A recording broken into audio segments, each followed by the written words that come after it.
Омар Хайям 1048-1131 жылдар аралығында өмір сүрген. Философ, математик, ақын. Егер сен жақсылыққа жақсылық күтсең, сен жақсылық сыйлап жатқан жоқсың, оны сатып жатырсың. Нағыз дос ол сен туралы не ойлайтынның барлығын сенің көзіңе айтып беретін, басқаға сенің керемет адам екеніңді айтатын адам. Жақсылық жамандықтың бет пердесін кимейді, бірақ көбінесе жамандық жақсылықтың бет пердесін жамылып өзінің ақылсыз істерін жасайды. Сені жоғалтудан қорықпайтындарды жоғалтудан қорықпа. Артқы жақтағы көпірлер неғұрлым жарқыраса, соғұрлым алды жол жарқырайды.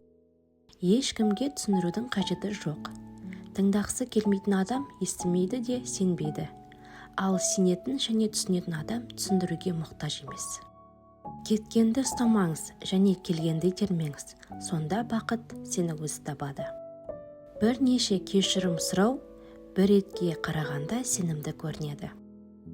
Мына опасыз дүниеде ақымақ болма.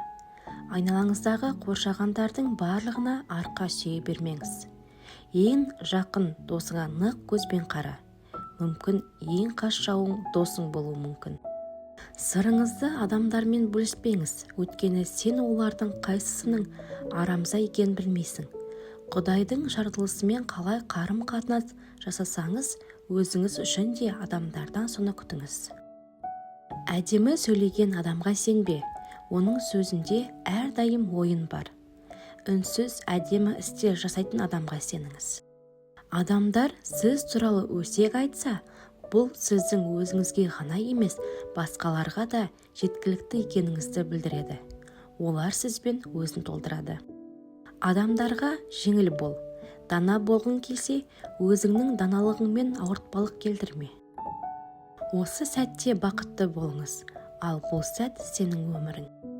Құмарлық терең махаббатпен дос бола алмайды. Егер солай болса, олар ұзақ уақыт бірге болмайды. Бәрін түсіндіруге болады, бірақ бәріне емес. Біреуге риясыз сену, оның қолына өз еркіңмен өткір қанжар ұстатқаның. Лыпып тұрған қанжармен ол сені қорғауы да мүмкін, бауыздауы да мүмкін. Жұлынған гүл сыйлануы тез. Жазыла бастаған өлең аяқталуы, ал сүйікті әйелің бақытты. Олай болса, әлің жетпес тірлікті бастамауың керек. Әрекет етпей арманға жетуді ойлау, егін екпей оны жинаумен тең. Өмірді дана секілді сүргің келсе, екі басты қағиданы жаттап ал. Әр нәрсені жегенше аш қалған дұрыс, әркіммен өмір сүргенше жалғыз болған дұрыс.